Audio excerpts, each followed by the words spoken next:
இந்த ஓய்வு நாளை நாங்கள் காணும்படியாக உம்முடைய சமூகத்தில் நாங்கள் வரும்படியாக, உம்மை ஆராதிக்கும்படியாக நீர் பாராட்டின கிருபைகளுக்காக, நீர் தந்த ஜீவனுக்காய், சுகத்திற்காய், பலத்திற்காய் நாங்கள் நன்றியோடு உம்மை துதிக்கிறோம் ராஜா. ஆண்டவரே, இந்த ஆண்டினுடைய கடைசி மாதத்துக்குள்ளே நாங்கள் பிரவேசிக்கவும், ஆண்டவரே, இதோ 24 நாட்களை நாங்கள் சுகபத்திரமாய் கழிக்கவும், எங்களுடைய பல வேலைகளின் மத்தியிலே உம்முடைய பிரசன்னம் எங்களோடு கூட இருந்து பாதுகாத்து வழிநடத்தி வந்த தயவுக்காக நாங்கள் நன்றி செலுத்துகிறோம். இந்த அருமையான ஓய்வு நாளிலே உம்முடைய கிருபை எங்களை தாங்கட்டும். விசேஷமாக இப்பொழுதும் உம்முடைய வசனங்களை தியானிக்கிற பொழுது ஆண்டவர் எங்களோடு கூட இடைப்பட வேண்டுமாய் ஜெபிக்கிறோம். கேட்கிறவர்களாய் அல்ல, அதன்படி செய்ய எங்களுக்கு நீர் பலன் தர வேண்டுமாய் ஜெபிக்கிறோம். எங்களை தாழ்த்துகிறோம். எங்களுடைய இருதயங்களை, எங்களுடைய சிந்தனைகளை ஒருமுகப்படுத்தும். துதி, கன, மகிமை எல்லாவற்றையும் நீர் எடுத்துக்கொள்ளும். இயேசுவின் நல்ல நாமத்தில் ஜெபிக்கிறோம் பரம தகப்பனே, ஆமென். இயேசு கிறிஸ்துவின் இனிய நாமத்தில் உங்கள் யாவரையும் வாழ்த்துகிறேன். அருமையான இந்த நாளுக்காக நான் மீண்டுமாக ஆண்டவருக்கு நன்றி சொல்ல கடமைப்பட்டிருக்கிறேன். என்னிடத்தில் 2 மெசேஜ் இருக்குது. இது 2த்தையும் நான் கொடுக்கணுன்னாக்கா ஒரு 1.5 மணி நேரம் ஆகும். ஆனால் பாஸ்டர் என்னை விட மாட்டார். நான் சொல்லிகிட்டே வரேன் என் மனைவிகிட்ட, நம்ம இங்கேருந்து வர்றதுக்கு இவ்வளோ லேட் ஆகுது, அவர் நார்த் இந்தியாவிலேருந்து பறந்து வந்திருப்பார் பாருன்னு சொன்னேன். அதே மாதிரி அவர் இங்கே பறந்து வந்துட்டார். வந்தது மட்டும் இல்லை, இப்போ நான் கொடுக்குற மெசேஜ் என் மெசேஜ் மட்டும் இல்லை, அவருடைய மெசேஜும் இதில் சேர்ந்துருக்குது. எப்படின்னு கேட்டிங்கன்னா, நாங்கள் 2 பேரும் உட்காந்து டிஸ்கஸ் பண்ணோம். அதனால தான் நான் வர்றதுக்கு முன்னே அவர் என்ன பண்ணிட்டார், பைபிள் போர்ஷனை கொடுத்துட்டாரு. ஆமென், ஹல்லேலூயா. ஆமாம், எனவே ரொம்ப சந்தோஷம் உங்கள் மத்தியில் இருப்பது. நம்ம எல்லாரும் சந்தோஷப்பட வேண்டிய காரியம். ஏனென்று சொன்னால், இந்த ஆண்டை தொடங்கின பொழுது நம்மோடு கூட இருந்த பலர் இன்றைக்கு நம்மோடு கூட இல்லை. ஆனால் நம்மை ஆண்டவர் வைத்திருக்கிறார். அது தேவனுடைய சுத்த கிருபை. அது மட்டுமல்ல, இந்த நாளிலே நாம் ஆலயத்துக்கு வரவும் ஆண்டவரை ஆராதிக்கவும் நமக்கு ஆண்டவர் வாய்ப்பை கொடுத்திருக்கிறார். எனவே இந்த நாளிலே நாம் கேட்கிற இந்த சத்தியங்களின்படி நம்முடைய வாழ்க்கையை நாம் அமைத்து கொள்ள நாம் என்ன செய்வோம் என்று சொன்னால் முயற்சி பண்ணுவோம். அது மட்டுமல்ல, முழுமையாக ஆண்டவருக்கு நம்மை ஒப்பு கொடுப்போம் என்று சொன்னால் அது நமக்கு ஆசீர்வாதமானதாக இருக்கும். கடந்த நாட்களில் நான் இங்கே வந்தபொழுது, ஆலயத்துக்கு வந்தபொழுது, எத்தனை பேர் அந்த போர்டில் எழுதுகிற வசனங்களை வாசிக்கிறீங்கன்னு எனக்கு தெரியாது. அதை எழுதுறது யாருன்னு எனக்கு தெரியாது. ஆனால் எழுதி இருக்கிற அந்த வசனத்தை வாசிக்கிறது எத்தனை பேருன்னு எனக்கு தெரியாது. ஆனால் நான் வந்தபொழுது நான் வாசித்த ஒரு வசனம் என்னை தொட்டது. எனக்கு மிகவும் அது பிரயோஜனமாகவும் இருந்தது. என்னவென்று சொன்னால், இந்த வாசிக்க கேட்ட எரேமியா தீர்க்க தரிசன ஏசாயா தீர்க்க தரிசன புஸ்தகம் 9வது அதிகாரம் 2வது வசனம். அதை தயவுசெய்து வாசிங்கள், மீண்டும் பாருங்க. இருளில் நடக்கிற ஜனங்கள் பெரிய வெளிச்சத்தை கண்டார்கள். இது எதை குறிக்குது என்று சொன்னால், நம்முடைய ஆண்டோர் பிறப்பின் நாளிலே அங்கே தோன்றின நட்சத்திரத்தினுடைய அந்த வெளிச்சத்தை இது காண்பிக்கிறதாக இருக்கிறது. ரைட், தொடர்ந்து வாசிங்க. அடுத்தது ரொம்ப முக்கியங்க.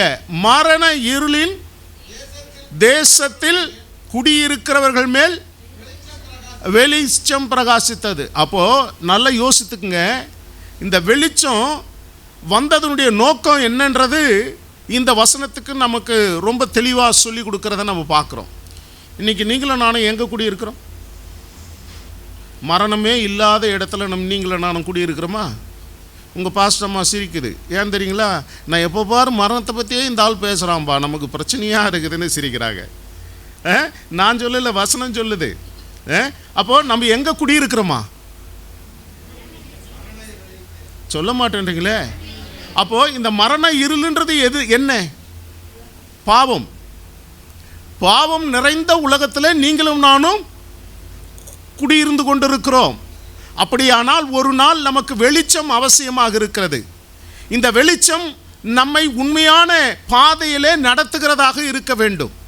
இப்போ நம்ம கையில் இருக்கிற வேதம் நமக்கு அதை செய்கிறது. அதே சமயத்தில் ஆண்டவருடைய பிறப்பு இப்படி மரண இருளின் தேசத்திலே குடியிருக்கிறவர்கள் மேல் பிரகாசித்தது என்று சொன்னால், அப்படி அந்த நாட்களிலே ஆண்டவர் வந்த நோக்கத்தை நிறைவேற்றுகிறார். ஆகையினாலே நம் மீது இந்த வெளிச்சம் பட்டதனாலே இன்றைக்கு நாம் என்ன பண்ணப்பட்டிருக்கிறோம்? ரட்சிக்கப்பட்டிருக்கிறோம். ஹல்லேலூயா, ஆமென். சந்தோஷமா சொல்ல மாட்டேன்றீங்களே, ஆமென், ஹல்லேலூயா. ஆமாம், அந்த வெளிச்சம் நம்ம மேலே பட்டதனால தான் நீங்களும் நானும் ரட்சிக்கப்பட்டிருக்கிறோம். இந்த ஆண்டவரை தெரிந்து கொண்டிருக்கிறோம். இந்த ஆண்டவருக்குள்ளே நீங்களும் நானும் இருந்து கொண்டிருக்கிறோம். ஆனால் உண்மையாக நம்ம பார்க்கிற பொழுது இந்த இடத்துல சொல்லப்பட்டிருக்கிற இந்த வசனங்களில் நீங்கள் பார்த்தீர்கள் என்று சொன்னால், முதலாவது வசனம் ஒரு அருமையான தெளிவான ஒரு காரியத்தை அந்த இடத்துல சொல்லுகிறதை பார்க்கிறோம். அதாவது செபுலோன் நாட்டையும் நப்தலி நாட்டையும் இடுக்கமாய் ஈனப்படுத்தின முந்தின காலத்தில் இருந்தது போல அது இருண்டிருப்பதில்லை. ஏனென்றால் அவர் கடற்கரை அருகிலும் யோர்தான் நதி அருகிலும் உள்ள புரஜாதியாருடைய கலிலேயாவாகிய அத்தேசத்தை பிற்காலத்திலே மகிமைப்படுத்துவார். யார் இந்த ஈனப்படுத்தின இந்த நப்தலி தேசத்தையும் செபுலோன் நாட்டையும் மேன்மைப்படுத்துவார்னு சொல்லி இங்கே சொல்லப்பட்டிருக்கிறது? நம்முடைய ஆண்டவர். ஆமேன், ஆமேன். ஆமாங்க, இது நம்முடைய வாழ்க்கைக்கும் இது பொருந்தும். ஒருவேளை நாம் என்ன நினச்சிட்டு இருக்கிறோம், இன்றைக்கி உலகத்தில் வாழ்கிற பொழுது, ஐயோ எனக்கு இந்த வேலை கிடைக்கலையே, அந்த வேலை கிடைக்கலையே, நான் அப்படி இல்லையே, இப்படி இல்லையே, எனக்கு ஆண்டவர் இதே தானே கொடுத்துருக்கிறாரு அப்படின்னு நம்ம என்ன பண்ணுறோம், நம்மை நாமே தாழ்த்தி கொண்டிருக்கிறோம். ஆனால் ஆண்டவரை விசுவாசிக்கிற ஜனங்களாய் நாம் மாறுகிற பொழுது, ஆண்டவரிடத்தில் நம்மை ஒப்பு கொடுக்கிற பொழுது, எப்படி இந்த தேசங்களை ஆண்டவர் மகிமைப்படுத்துவார் என்று சொல்லப்பட்டிருக்கிறதோ அதே விதமாக நம்முடைய வாழ்க்கையும் ஆண்டவர் மகிமைப்படுத்த வல்லவராயிருக்கிறார். ஆமேன். ஆனால் நாம் என்ன பண்ணணும்னு கேட்டிங்கன்னா, ஆண்டவர்கிட்ட ஒப்பு கொடுக்கணும். அது ரொம்ப முக்கியம். இந்த பிறப்பின் நாளிலே இந்த 2வது வசனத்தில் சொல்லப்பட்டிருக்கிற இந்த காரியம் என்னவென்று சொன்னால், அருமையான ஒரு சம்பவத்தை நான் உங்களுக்கு நினைவுபடுத்த விரும்புகிறேன். என்னவென்று சொன்னால், இந்த மரண இருளின் தேசத்திலே குடியிருக்கிறவர்கள் மேல் வெளிச்சம் பிரகாசித்தது என்று சொல்லுகிற இந்த வசனத்தை நாம் வாசிக்கிற பொழுது ஒரு காரியத்தை நாம் நினைவுபடுத்தி கொள்ள வேண்டும். அதாவது எருசலேம் தேவாலயத்திற்கு மேற்காக என்ன இருக்கிறது என்று சொன்னால், அங்கே அந்த வார்த்தை எனக்கு வரமாட்டேங்குது. நானும் எவ்வளோ ட்ரை பண்ணி பார்க்குறேன் அந்த வார்த்தையை. இன்னும் பள்ளத்தாக்கு என்று ஒரு பள்ளத்தாக்கு உண்டு. அந்த பள்ளத்தாக்கில் என்ன நடக்குது, ஏன் அது மரண இருளின் பள்ளத்தாக்கு என்று சொல்லப்பட்டிருக்கிறது என்று சொன்னால், அந்த இடத்துல நரபலி கொடுக்கிற ஒரு தேசமாக, ஒரு பள்ளத்தாக்காக அது காணப்பட்டது. அப்படியானால் அந்த இடத்துல குழந்தைகளை நரபலி கொடுக்கிற ஒரு இடம்.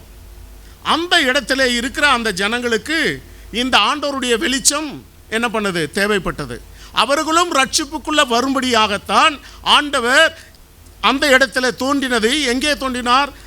எருசலேம் பட்டினத்திற்கு அருகிலே தான் பெத்லேகேம் இருக்கிறது. இந்த பெத்லேகேம் தான் ஆண்டவர் பிறந்தார்.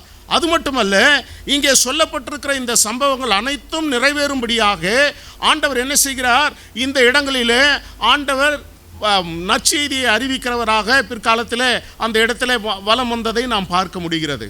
அப்படியானால் இந்த நரபலி கொடுக்கிற இந்த ஜனங்கள், மரண இருளின் பள்ளத்தாக்கிலே வசிக்கிற இந்த ஜனங்களுக்கு ஒரு விடுதலை அவசியம் என்பதை ஆண்டவர் அறிந்திருந்தார். ஆகையினால இந்த தேசத்தில் ஆண்டவர் பிறந்தது அந்த மரண இருளின் பள்ளத்தாக்கிலே ஜீவித்த இந்த ஜனங்களுக்கு வெளிச்சத்தை கொடுக்கும்படியாக ஆண்டவர் இந்த இடத்துல பிறந்தார் என்பதை நாம் மறந்து போகக்கூடாது. அதுதான் இந்த இடத்துல சொல்லப்பட்டிருக்கிறது. மரண இருளின் பள்ளத்தாக்கிலே வசித்த இந்த ஜனங்கள் மேல் ஆண்டவருடைய ஒளி பட்டது என்பதை நாம் மறந்து போக வேண்டாம்.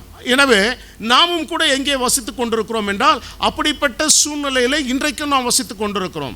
நம் இன்றைக்கு பல நிலைமைகளில் பல முறை நாம் செய்தித்தாள்களில் வாசிக்கிறோம். என்னவென்று சொன்னால், அந்த நாளிலே மட்டுமல்ல, இந்த நாட்களிலேயும் நரபலி கொடுக்கிற பழக்கம் அநேக இடங்களிலே இன்றைக்கும் இருக்கிறதை நாம் என்ன பண்ணுறோம், வாசிக்க கேட்டிருக்கிறோம், அதை தெரிந்து கொண்டிருக்கிறோம். ஆகையினால அப்போ அன்றைக்கு மட்டுமல்ல, அது மட்டும் மரண பள்ளத்தாக்கின் தேசம் அல்ல, இப்பொழுதும் மரண தேசத்தில் நீங்களும் நானும் வசித்து கொண்டிருக்கிறோம். அப்போது இந்த மரண தேசத்தில், இந்த மரணம் நிறைந்த இந்த உலகத்தில், இப்படி பாவத்தின் மரணம் நிறைந்த இந்த உலகத்தில் ஆண்டவருடைய வெளிச்சம் தேவைப்பட்டதாக இருந்தது. ஆகையினால் ஆண்டவர் இந்த நமக்காக நம்மை விடுவிக்கும்படியாக இந்த உலகத்துக்குள்ளே பிறந்தார் என்பதை நாம் மறந்து போக வேண்டாம். எனவே நாம் கிறிஸ்மஸை கொண்டாட நாளைய தினத்தில் இந்த நேரத்தில் பார்த்திங்கன்னா எல்லாரும் என்ன பண்ணுவோம், புது ட்ரெஸ் எல்லாம் போடுவோம். யார் யார் என்ன பண்ண போகிறோன்னு தெரியாது. நான் ஒரு வாட்ஸ்அப் மெசேஜ் பார்த்துட்டு இருந்தேன். ஒரு அம்மா என்ன பண்ணுதுன்னு கேட்டிங்கன்னா, ஒரு புது புடவை கட்டிட்டு அவங்க வீட்டுக்காரங்கிட்ட வெளியே போகும்போது சொல்லுது, என்னென்னா ஒரு கையில் ஒரு பாத்திரத்தை எடுத்துகிட்டு போச்சு. இது என்னடி பாத்திரம் எடுத்துகிட்டு போகிறேன்னு. இது நம்ம பாத்திரம் இல்லைங்க இது, அப்போ எதுக்கு நீ எடுத்துகிட்டு போகிறேன்னு. இல்லை பக்கத்து வீட்டு அக்கா கிட்டே போய் அக்கா இதுவும் பாத்திரமானு கேட்பேன். அப்படியா, அது எதுக்கு? இல்லை இது மாதிரி 4 வீட்டுக்கு நான் போயிட்டு வருவேன், நம்ம பாத்திரம்னு எனக்கு தெரியும், அப்புறம் எதுக்கு போனேன்னு கேட்டேன். அப்போது பார்த்தாரு அந்த ட்ரெஸ்ஸில் அந்த விலையோடு இருக்கிற புது ட்ரெஸ்ஸு போட்டிருக்கிற அந்த விலை இருக்கும், அதை பிக்க போவார் அவங்க ஹஸ்பண்டு. உடனே இரியா, நான் இதை காட்டுறதுக்கு தான் வந்து என் நம்ம பாத்திரத்தை எடுத்து வீடு வீடாக போகிறேன், நீ இதை எடுத்துட்டின்னா எப்படி நான் காட்ட முடியும் அப்படின்னு. அப்படி எப்படி நாளைக்கு யார் யார் என்ன ட்ரெஸ்ஸு காட்ட போகிறோமோ என்னவோ தெரியாது. கடந்த நாட்களில் என் மனைவி ஒரு இடத்துல பாட போனாங்க. நானும் சந்தோஷப்பட்டேன், போட்டால் ஒன்று பிடிக்கலாமே அப்படின்னு பார்த்தேன். போனவ கடைசியில் சொல்கிற என் மனைவி, ஐயரம்மா நெக்லஸ் வெள்ளையாக போட்டுன்னு சொன்னாங்கன்னு. அப்படின்னா என்ன அர்த்தம்? வைரத்தில் நெக்லஸ் போட்டு. நல்ல வேலை அவள் என்கிட்ட கேட்கல, என்கிட்ட இல்லைன்றதான் அவளுக்கு தெரியும். பிரச்சனை தீர்ந்துதா? அதை போய் கடன் வாங்கி போட்டு போய் அங்கே முன்னாடி நின்று என்ன நல்லா ஜிலி ஜிலின்னு பாடிட்டு வந்தாச்சு. எத்தனை பேர் நினச்சாங்களோ, டே ஊழிக்காரன் பொண்டாட்டி கூட வைரத்தில் நெக்லஸ் போடுறாடான்னு. அவன் கொடுக்குற 100 ரூபாயின்னு நிறுத்திடுவானோ என்னவோ தெரியாது நமக்கு காணிக்கையா. ஆக மொத்தம் காட்டிட்டு வந்தாச்சு. என்னன்னு கேட்டிங்கன்னா, எதுக்கு சொல்கிறேன்னா, இதெல்லாம் நம்மளுடைய பழக்க வழக்கங்கள் எப்படி இருக்கிறது என்று சொன்னால், இன்றைக்கு உலகத்தில் நாம் என்ன பண்ணணும்? அழகாக இருக்கணும், அது இல்லை இருக்குதோ இல்லையோ நம்ம அதை என்ன பண்ணணும்? காட்டணும்னு நினைக்கிறோம். ஆனால் இருக்க வேண்டியது என்னன்னு கேட்டிங்கன்னா, நாம் மரண இருளிலிருந்து விடுதலை பெற்றவர்களாக வெளிச்சத்தின் பிள்ளைகளாக நீங்களும் நானும் இருக்க வேண்டும். அதை தான் வேதம் நமக்கு கற்றுத்தருகிறது. இதெல்லாம் போடக்கூடாதுன்னு நான் சொல்ல, ஆனாலும் அதை காட்டிலும் நம்முடைய ஆண்டவர் எனக்குள்ளே உங்களுக்குள்ளே பிறந்திருக்கிறார் என்பதை நாம் வெளிப்படுத்த வேண்டும். ஹல்லேலூயா. அதுதான் ரொம்ப முக்கியங்க. கிறிஸ்மஸ் நாளில் அதுதான் ரொம்ப முக்கியம். இதை எப்படி வெளிப்படுத்த முடியும்? நேற்று தினத்தில் நான் பேசும்போது எனக்கு பாஸ்டர் எனக்கு சும்மா இல்லை, நார்த் இந்தியாவுக்கு போய் கூட எனக்கு பிரச்சனையை உண்டு பண்ணுறாரு. பிரதர் ஒரு சின்ன மெசேஜ் கொடுத்துருங்க. நேற்று ஒரு மெசேஜ் கொடுக்கணும், அதே மெசேஜ் இன்றைக்கி இங்கே வந்து கொடுத்துன்னு வச்சுங்க, எல்லோரும் இங்கே உட்காந்துக்கிறீங்க, இந்த ஆளுக்கு இதை தவிர வேறு ஒன்றும் தெரியாது போலுக்குதுரா அப்படின்னு சொல்லி நினைப்பீங்க. அப்புறம் என்ன பண்ணுறது, வேறு வழி கிடையாது, உட்காந்து அதுக்கு ஒரு மெசேஜ் ப்ரிப்பேர் பண்ணு, அப்புறம் இப்போ ஒரு மெசேஜ் இன்றைக்கி வந்து புதுசாக கொடுக்கணுமே, வேறு வழி. இது எப்படியோ நானும் பாஸ்ட்டும் பேசிக்கிட்டு தான், அதனால் பிரச்சனை இல்லை, தொலைஞ்சது. ஆக மொத்தம் என்னன்னு கேட்டிங்கன்னா, நம்முடைய வாழ்க்கையில் நாம் கொடுக்கிறவர்களாக இருக்கணும். எதை நாம் பெற்றுக்கொண்டோமோ, ரட்சிப்பை இலவசமாய் பெற்றுக்கொண்ட நீங்களும் நானும், அவர் என்னுடைய உள்ளத்தில் பிறந்திருக்கிறார் என்பதை நீங்களும் நானும் அறிந்திருக்கிறோம், அதில் நிச்சயித்திருக்கிறோம். அப்படியானால் இந்த ரட்சிப்பு இந்த உலகத்துக்குள்ளே போக வேண்டும். ஜனங்கள் மரண இருளிலே வாழ்ந்து கொண்டிருக்கிறார்கள். இன்னும் அநேகர் அவர்களுடைய பழக்க வழக்கங்களிலே, அவர்களுடைய ஜாதிய பாகுபாடுகளிலே, மனிதன் மதிக்காத ஒரு சூழ்நிலையில், அது மட்டுமல்ல ரட்சிக்கப்பட்டவர்களே அப்படி வாழ்ந்து கொண்டிருக்கிற சூழ்நிலையில் நீங்களும் நானும் வாழ்ந்து கொண்டிருக்கிறோம். அப்படியானால் இந்த இருள் நிறைந்த இந்த உலகத்தில் இந்த இயேசு கிறிஸ்து எங்கேயோ பிறந்தார், 2000 வருஷத்துக்கு முன்ன பிறந்தார்னு சொல்லி நீங்களும் நானும் கொண்டாடுறது நினைவு கூறுறது மட்டும் போதாது, நம்முடைய வாழ்க்கையில் அது வெளிப்பட வேண்டும். ஆமென். அதை தான் ஆண்டவர் விரும்புகிறார். அதுதான் ஆண்டவருக்கு பிரியமான கிறிஸ்மஸ். புது ட்ரெஸ் போடுறது மட்டும் அல்ல, வீட்டில் பிரியாணி செய்கிறது மட்டும் இல்லை. இப்போல்லாம் பிரியாணின்னாவே அது வேறு அடுத்த பிரச்சனை. இப்போது 2000 ரூபா ஓணும். இப்போ நாளைக்கு எப்படியும் 2000 ரூபா எல்லாம் பிரியாணி தின்ன முடியாது. ஏன்னு சொல்லுங்கள். பாஸ்டம்மா என்ன பண்ணுன்னு தெரில எனக்கு. ஐயாவுக்கு எப்படி பிரியாணி பிடிக்காதா எனக்கு தெரியாது. பிடிக்குமா பிரதர்? பிடிக்காதான். பாருங்கள், அவர் சிக்கனமான ஆள். இப்போ சொல்லிட்டாரு, அவர் சாப்பிட்றதே இவ்வளோதான். அவர் எத்தனை ஒரு டிஃபன் பாக்ஸை பார்த்தாலே எனக்கு பொறாமையாக இருக்கும். இன்னொரு டிஃபன் பாக்ஸு அது கொஞ்சம் பெருசாக கூட கொடுக்குறதில்ல கிருபா, சின்ன டிஃபன் பாக்ஸ். அதை சாப்பிட்றதுக்கு அவர் என்ன பண்ணுவார், ரொம்ப கஷ்டப்படுவார்.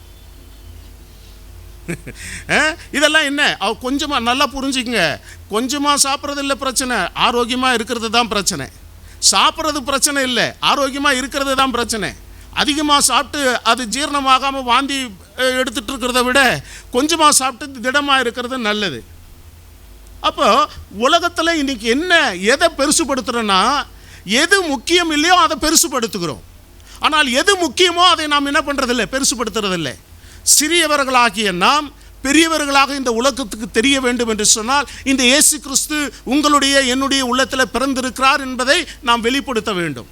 அப்போது இந்த ரட்சிப்பை பெற்றுக்கொண்ட நீங்களும் நானும் இந்த உலகத்துக்குள்ளே வாழ்கிற பொழுது பிரகாசிக்கிறவர்களாக இருக்க வேண்டும். இந்த ஒளி நமக்குள்ளே இருக்கிறது என்பதை நாம் வெளிப்படுத்த வேண்டும். நம்முடைய செயல்பாடுகளிலே, நம்முடைய பேச்சுகளிலே, நம்முடைய நடக்கையிலே, ஒவ்வொரு காரியத்திலேயும் நாம் இந்த இயேசு கிறிஸ்துவை நாம் வெளிப்படுத்த அழைக்கப்பட்டிருக்கிறோம். அப்படி என்றால் எனக்குள்ளே இந்த நாட்களிலே, நாளைய தினத்திலே நாம் கொண்டாடுகிற இந்த கிறிஸ்மஸ் நமக்கு ஒரு உண்மையான கிறிஸ்மஸாக, மீனிங்ஃபுல் கிறிஸ்மஸாக, அர்த்தமுள்ள கிறிஸ்மஸாக நாம் கொண்டாடுகிறோம் என்பதில் எந்த சந்தேகமும் இல்லை. எனவே நம்முடைய வாழ்க்கையை நாம் ஆராய்ந்து பார்க்க வேண்டும். மரண இருள் சூழ்ந்த நாட்டிலே நீங்களும் நானும் வாழ்ந்து கொண்டிருக்கிறோம்.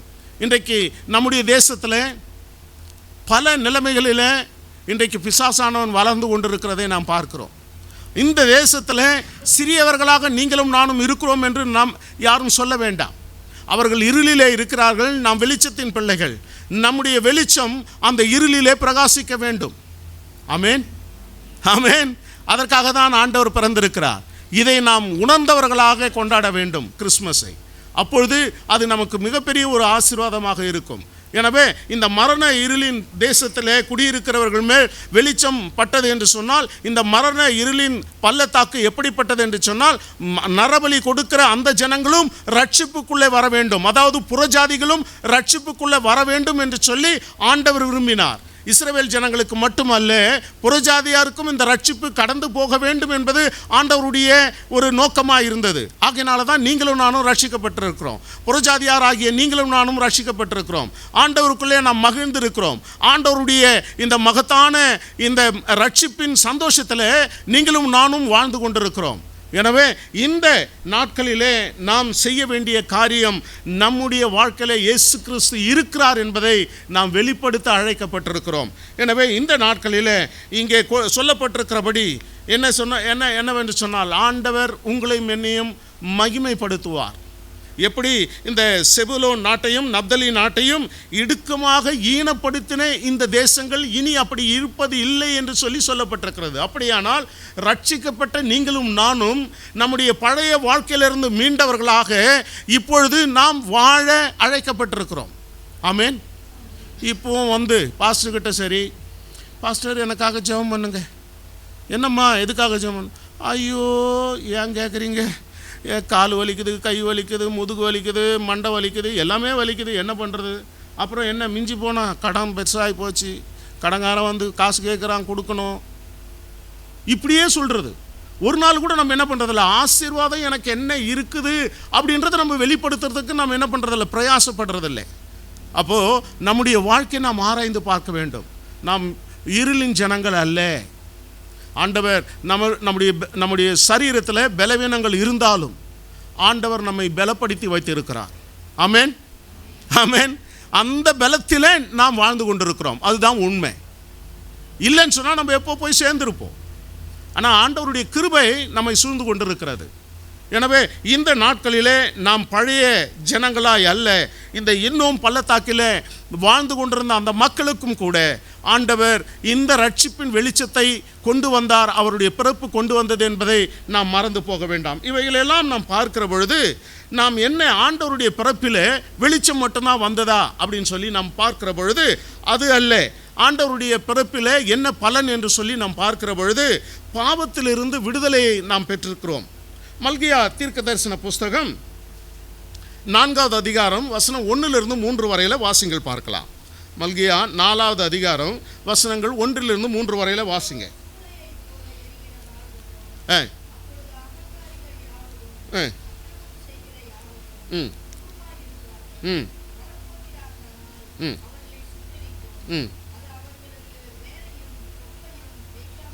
ம் ம்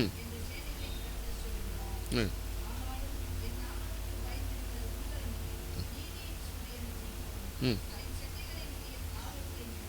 ம் போதுங்க. இங்கே பாருங்க, என்னவா எப்படி நம்ம வளரணுமா? அப்போ எப்படி அந்த வசனம் பாருங்க, என்ன மாதிரி அருமையான காரியத்தை சொல்லுது. கொழுத்த கன்றுகளை போல நீங்கள் என்ன பண்ணுவீங்க? வளருவீங்க. எப்போ? ஆண்டவருடைய வெளிச்சத்துக்குள்ளே நீங்களும் நானும் இருக்கிற பொழுது. பாவத்தின் வெளிச்சத்தில் அல்ல, பாவத்தினுடைய இருளிலே அல்ல, அதிலிருந்து மீண்டு நாம் வருகிற பொழுது நாம் ஆசீர்வாதமாய் இருப்போம் என்பதை அங்கே சொல்லப்பட்டிருக்கிறது. அப்படியானால் பாவத்தில் இருப்போம் என்று சொன்னால் நம்முடைய வாழ்க்கை என்ன வீணாய் போகும். அது மட்டுமல்ல, அங்கே நம்ம பார்க்குறோம் அகங்காரிகள் என்னவா துரும்பை போல அல்லது அவர்கள் எப்படி எரிந்து சாம்பலாகி போயிடுவாங்கன்னு சொல்கிறாங்க. இன்றைக்கி நம்முடைய எண்ணங்கள் எப்படி? அட என்னங்க, இயேசு கிறிஸ்துவ தெரியாத ஜனங்கள்லாம் நல்லா இருக்கிறான், பணம் இருக்குது, அதில் போகிறான் இதில் போகிறான், எனக்கு முடியலையே அப்படின்னு நம்ம நினச்சிட்டு இருக்கிறோம். ஆனால் அது அல்ல வாழ்க்கை. இங்கே சொல்கிறார், நீங்கள் எப்படி இருப்பீங்க? கொழுத்த கன்றுகளை போல இருப்பீங்க. இது தாங்க நமக்கு ஆண்டவர் கொடுத்திருக்கிற வாக்குத்தத்தம், ஆசீர்வாதம். நம்முடைய வாழ்க்கையில் ஆண்டவர் இருப்பார் என்று சொன்னால் நம்முடைய வாழ்க்கை ஆசீர்வாதமாக இருக்கும். பாவத்தின் இருள் நம்மை சூழ்ந்து கொள்ளாது, பாவம் நம்மை மேற்கொள்ளாது. அப்படியானால் நாம் ஆண்டவருக்குள்ளே நம்மை ஒப்பு கொடுக்க வேண்டும். ஆண்டவர் இந்த பிறப்பிலே ஆண்டவர் நமக்கு கொடுத்திருக்கிற மிகப்பெரிய சந்தோஷம் என்னவென்று சொன்னால், நாம் பாவத்திலிருந்து விடுதலையானவர்களாக அவருக்குள்ளே அவரோடு கூட ஜீவிக்கிற அந்த வாழ்க்கையை ஆண்டவர் நமக்கு கட்டளையிட்டிருக்கிறார். எனவே இதுதான் முதலாவது ஆண்டவருடைய பிறப்பிலே நமக்கு கிடைத்திருக்கிற பலன் என்னவென்று சொன்னால், நாம் பாவத்திலிருந்து விடுதலையை பெற்றிருக்கிறோம். ஏன் இந்த பாவத்திலிருந்து விடுதலை எனக்கு அவசியம் அப்படின்னு சொல்லி பார்க்கிற பொழுது வேதத்தில் நாம் வாசிக்கிறோம். ரோமருக்கு எழுதின நிருபத்தில் பார்க்கிறோம், பாவத்தின் சம்பளம் மரணம் என்று சொல்லி சொல்லப்பட்டிருக்கிறது. அப்படியானால் பாவம் செய்த ஆத்துமா சாகவே சாகும் என்று சொல்லி சொல்லப்பட்டிருக்கிறது.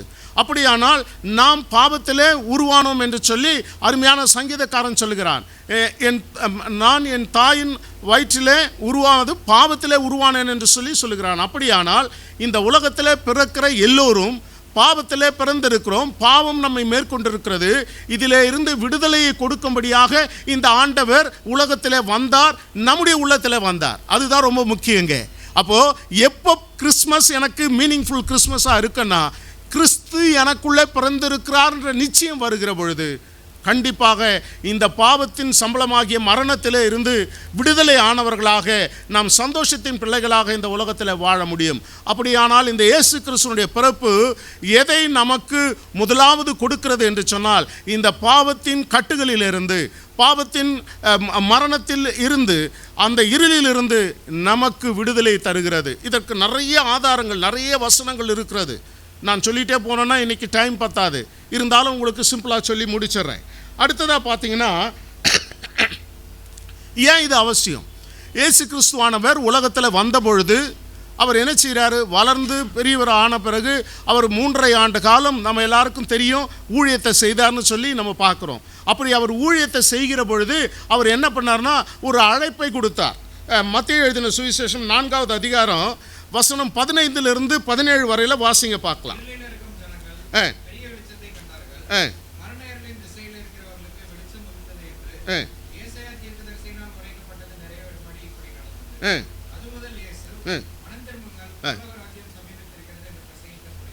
ரைட், பாருங்க இங்கே எவ்வளோ அருமையான சம்பவம்.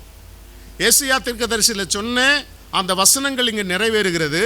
நிறைவேற்றி அது மட்டுமல்ல, ஆண்டவர் வளர்ந்து வந்து தன்னுடைய ஊழியத்தை நிறைவேற்றுகிற பொழுது இந்த வசனங்கள், எந்த வசனங்கள்? ஏசாயா தீர்க்கதரிசியிலே சொல்லப்பட்ட வசனங்கள் இங்கே நிறைவேறுகிறது. ஆண்டவர் அதை நிறைவேற்றுகிறார். எப்படி என்று சொன்னால், மனம் திரும்புங்கள், பரலோக ராஜ்யம் கிட்ட இருக்குது. எவ்வளோ அருமையான காரியம் யோசித்து பாருங்க. அப்போது இதுதான் நமக்கு அவசியம் என்றதை ஆண்டவர் பிறப்பு நமக்கு சொல்லி கொடுக்கிறது. நீங்களும் நானும் மனம் திரும்ப வேண்டும். அப்படி மனம் திரும்பி இருந்தோம் என்று சொன்னால் இந்த கிறிஸ்மஸ் நமக்கு ஆசீர்வாதமாக இருக்கும். இதை நான் சொல்லலை, நம்முடைய ஆண்டவர் சொன்ன வசனங்கள். எனவே நம்முடைய வாழ்க்கையில் மனம் திரும்புதல் அவசியமாக இருக்கிறது. எனவே ஆண்டவருடைய பிறப்பிலே நாம் அடைகிற முதற் பலன் என்னவென்று சொன்னால், மனம் திரும்ப வேண்டும். அப்படி மனம் திரும்புகிற பொழுது இந்த பாவத்திலிருந்து நாம் விடுதலையை பெற முடியும். இதை தான் இந்த வசனங்கள் நமக்கு கற்றுக் கொடுக்கிறது. அது மட்டுமல்ல, மரணத்திலிருந்து விடுதலைன்னு எப்படி நாம் சொல்ல முடியும்? லூக்கா எழுதின சுவிசேஷம் 78, 79 வசனங்களை வாசிங்க பார்க்கலாம். 1வது அதிகாரம் 78, 79 வசனங்களை வாசிங்க. அந்தகாரத்திலும் மரண இருளிலும் உட்கார்ந்திருக்கிறவர்களுக்கு வெளிச்சம் தரவும், நம்முடைய கால்களை சமாதானத்தின் வழியிலே நடக்கவும், அவ்விரக்கத்தினாலே உன்னதத்திலிருந்து தோன்றின அருணோதயம் நம்மை சந்தித்திருக்கிறது என்றார். ஆமேன், ஆமேன், அல்லேலூயா, அல்லேலூயா. நம்மை சந்தித்திருக்குதா இல்லையா? சந்தித்திருக்குதா இல்லையா? அருணோதயம்னா என்ன? டீச்சர் சொல்லுங்க பார்க்கலாம், தூய்மையான தமிழில் சொல்லுங்க. அருணோதயம்னா என்ன? தமிழ் டீச்சர் பின்னாடி உக்காந்துக்கிறாங்க, சொல்ல மாட்டேன்றாங்களே. அப்படின்னா அது பார்க்குறதுக்கே எவ்வளோ அழகாக இருக்கும். அதனுடைய வெளிச்சம் ரொம்ப அழகாக இருக்கும். நம்ம எல்லாரும் கன்னியாகுமரி போனோம், பாஸ்டர் கூப்பிட்டு போனார். அதுக்காக ஞாபகம் இருக்குதா? காலையில் யார் யாரெல்லாம் இந்த அருணோதயத்தை பார்க்கணுன்னு ஆசை இருக்குதோ வாங்கன்னாரு. நான்லாம் நல்லா நிம்மதியாக தூங்கிட்டு இருந்தேன். எந்த அருணோதயத்தை பார்க்குறது? நம்ம நடந்து நடந்து காலெல்லாம் போயிடுச்சேன். ஆனால் முதல்ல போனது இந்த தமிழ் டீச்சர் தான். எல்லாரையும் கூப்பிட்டு முதல்ல போயிட்டாங்க அவங்க. ஆனால் இன்றைக்கி சொல்கிறாங்களா பாருங்கள், அமைதியாக உக்காந்துக்கிறாங்க. ஐயா ராஜன் ஐயா, என்ன அங்கே உங்கள் அம்மாவை பற்றி நான் பேசிட்டுக்கிறேன், நீங்கள் அமைதியாக இருக்கிறீங்க. நீங்களும் போனீங்களா அருணோதயத்தை பார்க்குறதுக்கு? பாருங்கள், அவரும் போல. ஆமாம், டெய்லியும் பார்க்குறாரா அவர் அருணோதயத்தை? அப்போது எவ்வளோ அழகான ஒரு காரியம் பாருங்கள். என்னன்னு கேட்டிங்கன்னா, மரண இருள் நம்மை சூழ்ந்து கொண்டு இருக்கிற பொழுது நமக்கு கண் தெரியாது. நம்ம எந்த திசையில் போகிறோம் என்னன்றதெல்லாம் நமக்கு ஒன்றுமே தெரியாது. அது எப்படி இருக்குன்னா ஒரு இருளாக இருக்கும், அவ்வளோதான், முடிஞ்சு போச்சு காரியம். ஆனால் இந்த அருணோதயம் என்ன செய்தானா நமக்கு வழிகாட்டுகிறதாக இருக்கிறது.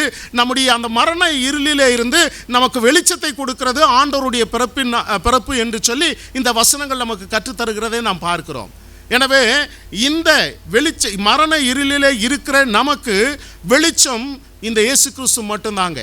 உலகத்தில் வேறு எதுவும் இல்லை. பணமோ பதவியோ பட்டமோ வேறு எந்த காரியமோ நமக்கு அருணோதயம் நம்ம சொல்லவே முடியாது. நீதியின் சூரியன் நம் மீது உதிக்க வேண்டும். அப்படி உதிக்கலைன்னு சொன்னால் நீங்களும் நானும் எங்கே இருக்கிறோம்? மரண இருளிலே இருக்கிறோம். அப்படின்னா பாவத்தின் பிடியிலே இருக்கிறோம் என்பது தான் அதற்கு அர்த்தம். எனவே நம்முடைய வாழ்க்கையில் நாம் எதிலே நாம் ஜீவித்து கொண்டிருக்கிறோம்? இந்த அருமையான அழகான வெளிச்சத்தை கொடுக்குற அருணோதயமாகிய இந்த இயேசு கிறிஸ்து என்னுடைய இருதயத்தில், இருளின் அந்தகாரத்தில் இருக்கிற என்னுடைய இருதயத்தில் இந்த அருணோதயம் உதித்திருக்கிறதா? அப்படி உதித்திருக்கும் என்று சொன்னால் நாளைய தினத்தில் நாம் கொண்டாடுகிற அந்த கிறிஸ்மஸ் நமக்கு மகிழ்ச்சி நிறைந்த ஒரு கிறிஸ்மஸ், வெளிச்சத்தின் கிறிஸ்மஸ். எனவே நாம் இதை மறந்து போகக்கூடாது. எனவே பாவத்திலிருந்து மரணத்திலிருந்து நமக்கு விடுதலை கொடுக்கிறவர் இந்த அருணோதயம் தான். எனவே இந்த அருணோதயம் நமக்குள்ளே உதிக்க அல்லது நமக்குள்ளே வெளிச்சத்தை பிரகாசிக்க என்ன தடைகள் இருக்கிறது என்று சொல்லி நம்மை நாமே ஆராய்ந்து பார்க்க அழைக்கப்பட்டிருக்கிறோம். இந்த நாட்களிலே நாம் நினைத்து பார்க்க வேண்டும், எது இந்த அருணோதயம் எனக்குள்ளே அல்லது இந்த அருணோதயத்தினுடைய ஒளி எனக்குள்ளே பிரகாசிப்பதற்கு தடையாக இருக்கிறது என்பதை நாம் ஆராய்ந்து பார்க்க வேண்டும். அவைகளை விட்டு ஒழியும் பொழுது நமக்கு நாம் கொண்டாடுகிற கிறிஸ்மஸ் ஆசீர்வாதத்தின் கிறிஸ்மஸ். மற்றவர்களை காட்டிலும் நாம் கொண்டாடுகிற அந்த கிறிஸ்மஸ் நமக்கு ஆசீர்வாதத்தின் கிறிஸ்மஸ். பிரியாணி இல்லை, நாளைக்கு பிரியாணி, ஆமாம் இல்லையா, போச்சு, அதுவும் இல்லையா. ஐயோ, நான் ஒரு சில சமயத்தில் ஒரு பைபிள் காலேஜில் டீச் பண்ண போவேன். இப்படி தான் நான் மாங்குன்னு அங்கே பேசிக்கிட்டு இருப்பேன். டக்குன்னு ஒருத்தர் எந்திரிப்பார், ஐயா டீ. அப்படின்னா நான் இவ்வளோ நேரம் பேசினதெல்லாம் அந்த ஆள் மண்டையில் ஏறலை. அந்த ஆளுக்கு என்ன முக்கியம்னு கேட்டிங்கன்னா டீ தான் முக்கியம். அப்போ அவர் என்ன பண்ணுவார்னா போய் டீ வாங்கிட்டு வந்துட்டு என்ன பண்ணுவார்னு கேட்டிங்கன்னா உள்ளே வரும்போது ஐயா டீ ரெடி. நான் சொல்லிகிட்டு இருப்பேன், கிளாஸ் நடத்திட்டு இருப்பேன், அதெல்லாம் அவங்களுக்கு பெரிய பிரச்சனையே இல்லை. இந்த மாதிரி நிறைய பேர் இன்றைக்கி உலகத்தில் இருக்கிறாங்க. இங்கே உக்காந்துக்கிட்டு நாளைக்கு இருக்கிற பிரியாணி எப்படி இருக்கணும் அப்படின்னு யோசிக்கிற ஆளுங்கள்லாம் இருக்கிறாங்க. சந்தோஷம் கூட அப்படி தான் இருப்பார்னு நினைக்கிறேன். ஏன்னா அவர் தான் அரிசி தூக்கிட்டு வந்தவர். எனக்கு தெரியாது எப்படின்னு, எனக்கு கொடுக்கவும் மாட்டார். அவர் பிரியாணியே இல்லைன்ட்டார், பிரியாணி அரிசி வாங்கிட்டு பிரியாணி இல்லைன்றார். நம்முடைய எண்ணங்கள் இப்படி தான் இருக்கிறதுங்க. எங்கே இருக்கிறோம்? நம்ம ஆலயத்தில் இருக்கிறோம், வேத வசனங்களை நம்ம ஆராய்ந்து கொண்டு இருக்கிறோம். ஆனால் நம்முடைய எண்ணங்கள் எங்கே இருக்கிறது? ஆனால் நாம் இருக்க வேண்டிய இடம் எது? ஆண்டவருடைய பிரசன்னத்திலே நாம் இருக்கிறோம். ஆண்டவர் எனக்குள்ளே இருக்கிறார், எனக்குள்ளே வந்திருக்கிறார் என்ற அந்த எண்ணம் நமக்கு வேண்டும். உலகத்தின் காரியங்கள் இந்த எண்ணத்தில் இருந்து நம்மை தடுத்து நிறுத்தி நாம் அனுபவிக்க வேண்டிய ஆசீர்வாதங்களை, சந்தோஷத்தை தடை பண்ணுகிறதை நாம் அறிந்து கொள்ள வேண்டும். அதற்காக தான் இதெல்லாம் நான் சொல்லிட்டு இருக்கிறேன். வேறு எதுக்காகவும் இல்லை. எனவே நம்முடைய எண்ணங்கள் எப்படி இருக்கிறது? நாளைக்கு தினத்தில் என்ன செய்ய போகிறோன்ற எண்ணம் இருக்குதா? இல்லை, 2000 வருஷத்துக்கு முன்னே என்ன என்னுடைய ஆண்டவர் எதிர்பார்த்தாரோ அந்த எதிர்பார்ப்புக்கு ஏற்றபடி நான் வாழ்ந்து கொண்டிருக்கிறேன், அல்லது என்னுடைய வாழ்க்கையை நான் தயார்படுத்தி கொண்டிருக்கிறேனா என்பதை நாம் ஆராய்ந்து பார்க்க வேண்டும். பாஸ்டர் என்னவோ கையை இப்படின்றார், எனக்கு கண்ணு சரியாக தெரில. முடிஞ்சு போச்சா டைமு? ஆமாம், முடிஞ்சு போச்சான், தலையாட்டார். நிறுத்திடுறேன் நான் பிரதர். ரைட், இன்னும் ஒரே ஒரு காரியத்தை மட்டும் நான் சொல்லிடுறேங்க. எபிரேயருக்கு எழுதின நிருபம் 5வது அதிகாரம் 9வது வசனத்தை தயவுசெய்து வாசிங்க.